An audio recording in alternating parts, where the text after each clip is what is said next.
Hello and welcome back to Inquisitor Martyr. Last time we fought our way through a bunch of Tyranids to try to capture the Savant, but found out he's elsewhere and now we get to capture him.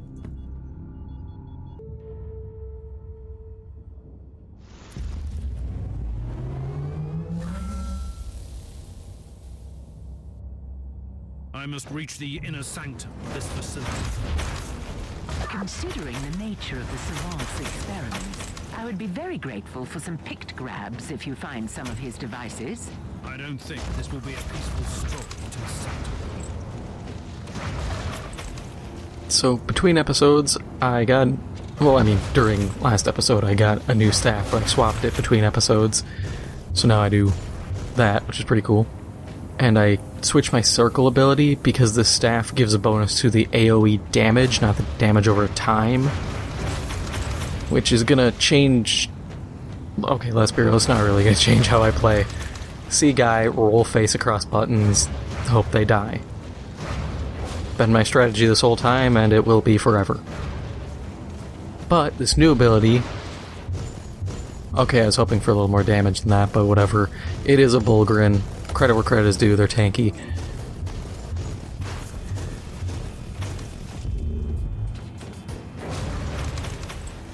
But I mean, I can just go, BAM! Look at that, that was actually pretty solid.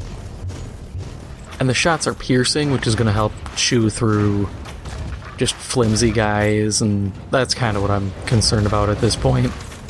Is just chewing through a lot of trash.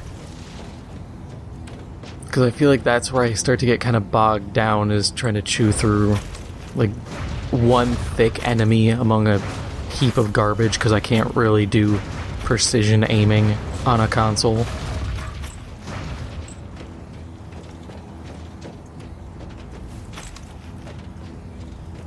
And yes, I finally did remember, right after recording, who I was thinking of last episode at the end. It was Quentin Tarantino. His movies. Hate that I couldn't think of his name. All I could think of was Guillermo del Toro, and I knew it wasn't him because I love Hellboy, so I know that his work, and I enjoy Pacific Rim. Shape of Water was... It was a movie, it was weird. But he also worked on The Strain, he worked on Blade.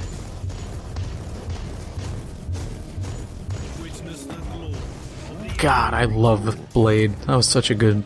I mean, they weren't good. Let's be real, they weren't good movies, but they were okay. And there's just something about Wesley Snipes saying some motherfucker's always trying to ice skate uphill that just... It hits the right way. Just like, yeah. I don't know who else says that kind of stuff, but yeah. That is interesting. Saw some people discussing Imperial Guard recently. That was a interesting turn of events. It was people essentially saying, hey, here's how to fix IG, which, honestly, they had good points.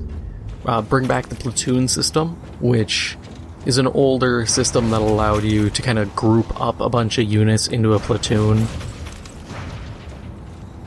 It was a way that you could circumvent how there's unit restrictions. You know, you can only have, I think it's 3 of something in an army, but through the platoon system, you could get away with like more heavy weapon set teams.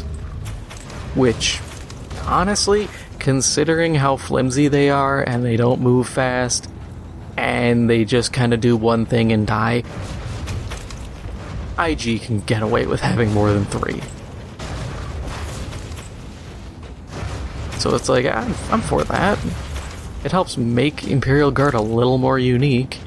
It's an existing rule, so you just have to bring it back.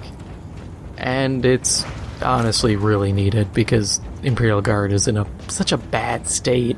I find your intrusion extremely inconvenient. I must warn you. It's like, I don't care how many like new units and stuff you add, if you don't have good core rules for their roster building, you're still in a bad spot. There was people saying bring back formations. That is one I really do agree on.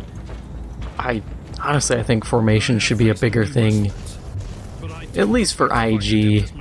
Maybe Sisters of Battle, I don't know. I guess it's really dependent on who's the flimsiest, and that would be Imperial Guard.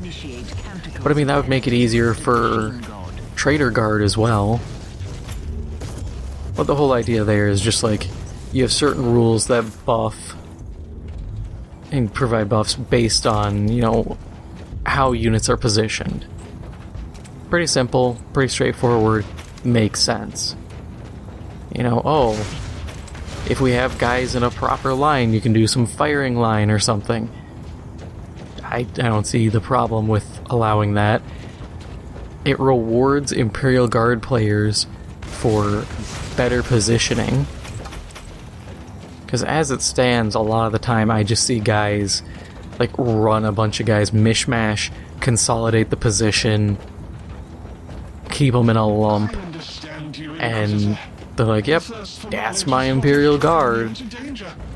I'm sitting there thinking, really? They just kind of conga line everywhere? That's not exactly the most tactical way of doing things. And you could do really cool things depending on who is where, or like what unit it is. You know, like Cadian shock troops getting different bonuses for different formations. Since they're, you know, shock troops, they can do different things. Stuff like that would be really cool. Or, you know, your basic conscripts get a certain thing. It would be an interesting thing to really expand on just formation.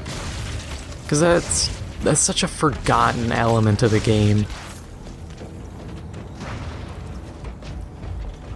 And I mean, that way people actually might use some of the, like... Because I've seen people build, like, trays for units.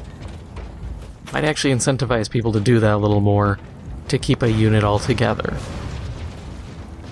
Granted, I don't want the game to devolve into everything is in a tray, just sliding around plucking guys out every once in a while.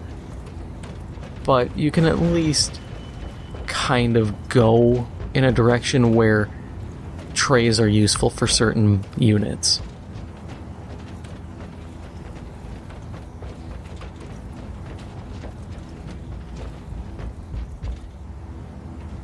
Oop. Had to look away for a second. The other thing, they had like some weapon changes that I was kind of on, but the big other thing was do proper combined arms.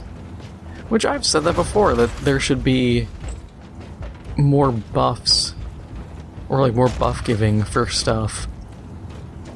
Because, especially Imperial Guard, it is not very often that they are just infantry, or just tanks. And the fact that the rules don't really support proper hybrid builds is disappointing. And also really stupid, because that's very simple.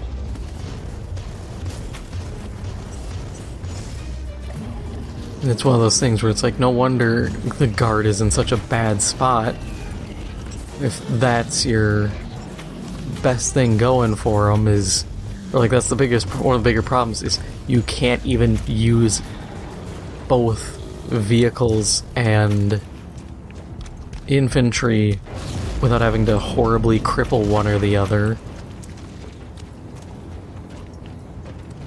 I mean, come on. Lehman Russ tanks and the Guard go hand in hand.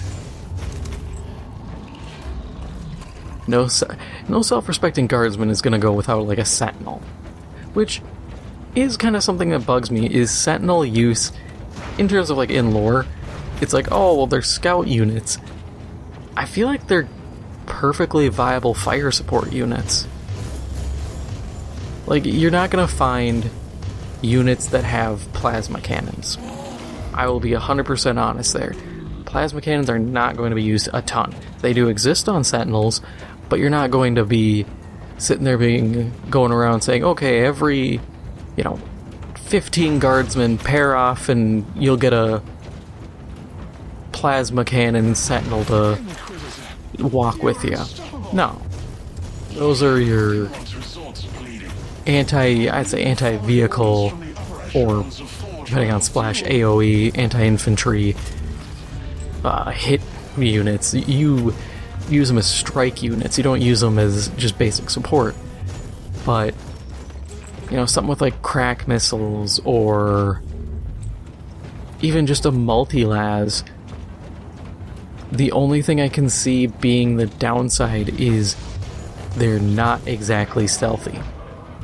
You know, they're super tall, they're gonna give away an infantryman's position, and they're very easy to shoot. Especially in tabletop, because it's dependent on line of sight. Well, you're gonna have park that thing behind tall buildings constantly. Otherwise, you're just giving free shots, and unless you're running like an Armageddon pattern, which I believe is heavy armored, you're not gonna be surviving a ton of hits.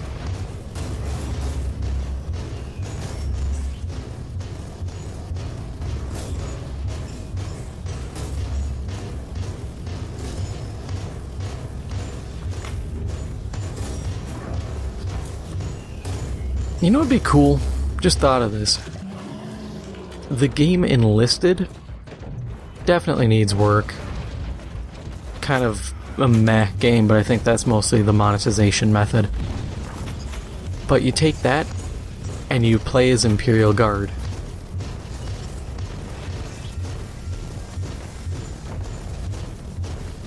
The only problem I can see is you would need to have a lot of other factions, so players would be building a lot of squads. That door But is locked, but your you know what, that's fine. override codes will grant You could still do it. Now that I think about it, that wouldn't be a problem at all. But you sit there, you have players lead squads of guardsmen, orcs, whatever. There's obviously certain limits, or based on the number of units in a squad, it affects your respawn timers. You could even go with, like, Necrons, but I'm afraid Necrons would be a little too powerful. But in that same vein, you could just say, okay, Necrons have longer respawn timers. Because they have the chance to reanimate, they're tankier, they deal more damage, all that kind of stuff. I wonder what this machine does. But you could absolutely do something with that. I think it'd be interesting. Some players could get kind of a Battlefront-style hero, but make it a You have been given Space a second Marine, chance. I have the or a information. Space Marine squad. I'll return to the ship now.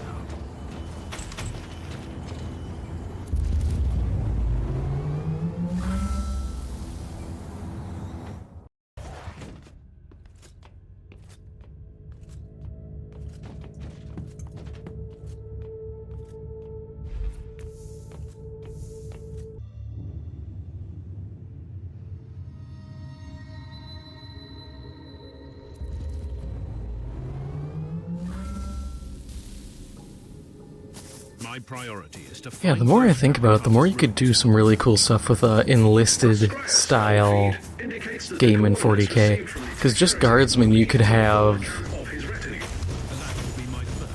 you know, you could have medics, you could have guys with vox casters that could provide a morale bonus to nearby units. Essentially just increasing accuracy a little bit.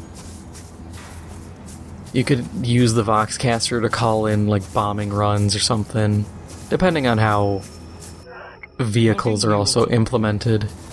Because if they're player controlled like in Enlisted, then that changes how things function. But you could do some fun stuff.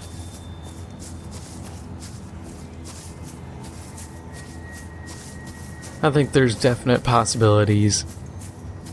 Enlisted already has the systems for their vehicle crews. And they even have, you know, knocking out vehicles, treading them, all that stuff. So you could do some interesting damage models, and I'd be for it.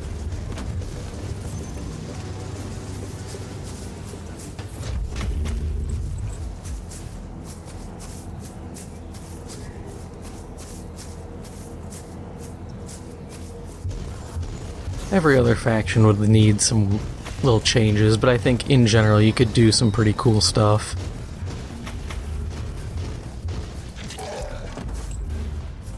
These ancient structures indeed show some resemblance to known network. Just makes me miss.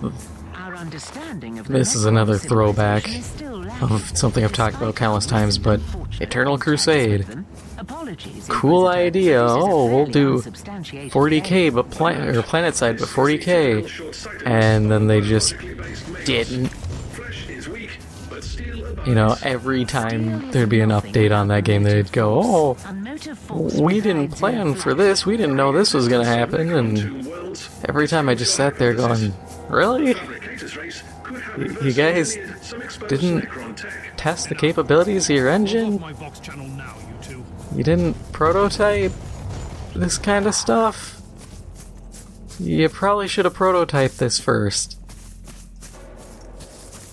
You know, have a prototype to sell people on. This is why 40k gets a bad rap in the game sphere. Because outside of the RTS games, they're real hit and miss. And it's a lot of misses.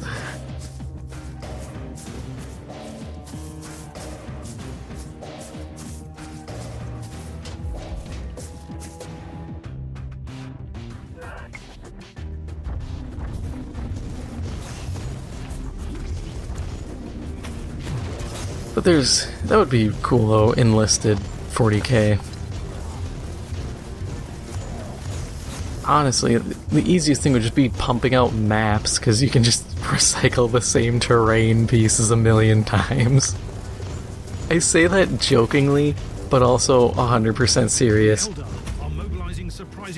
40k does not do enough to really expand its terrain designs. Even though the lore points out that there are worlds that are very simple and borderline medieval, but it's never really touched on. Everything is the same Gothic architecture.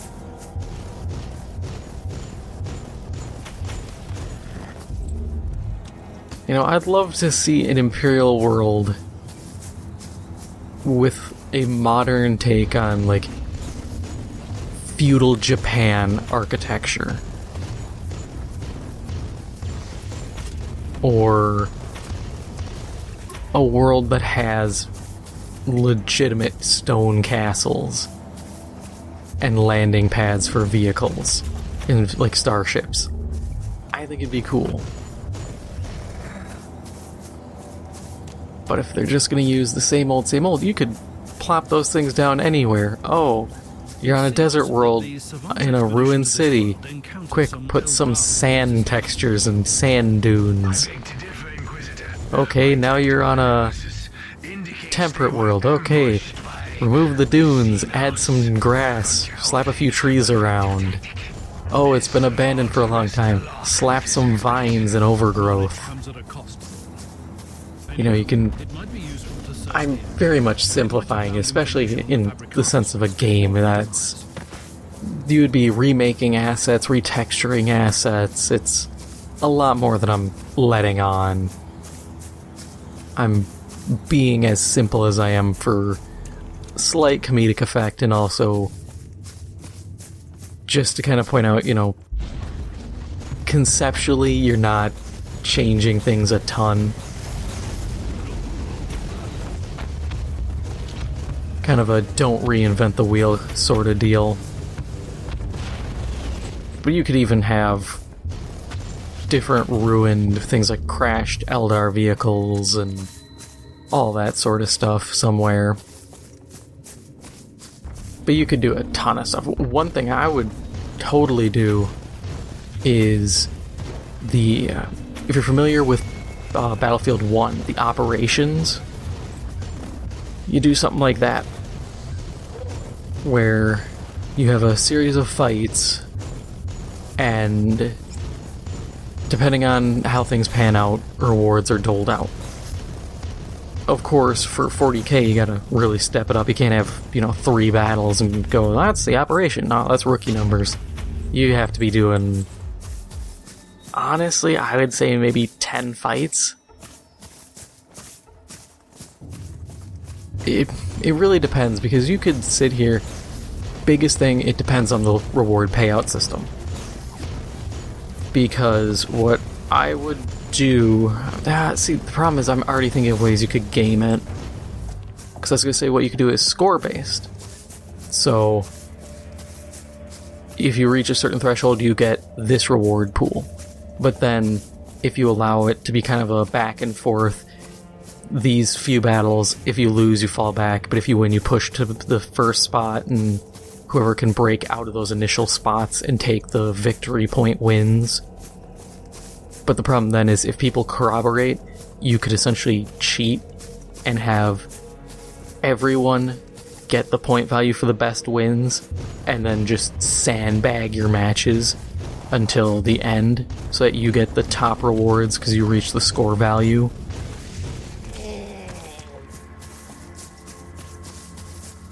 And if it was based on the number of times you participate, that's an issue.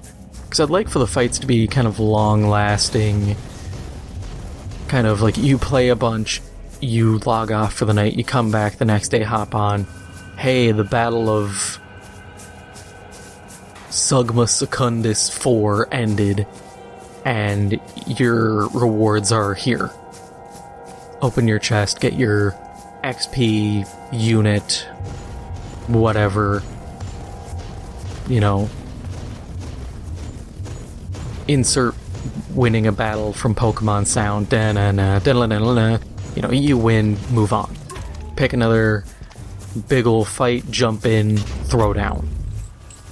Hop off that night, check back the next day. If it ends, cool. If it's still going, you know, people have been keeping the fight going the whole time. Jump in, continue it. The webway portal. But, oh wow, it just ended.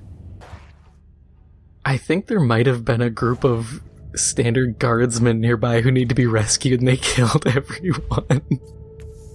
Oh, that's unexpected. Ah, God. You know what, I'm just gonna swap out this stupid relic, because I'm not executing guys, so that's completely moot. And this gives me shields. So, meh, I'm taking it. Loot quality, that's really nice. I'll keep mine for now, because that loot quality is still something I care about.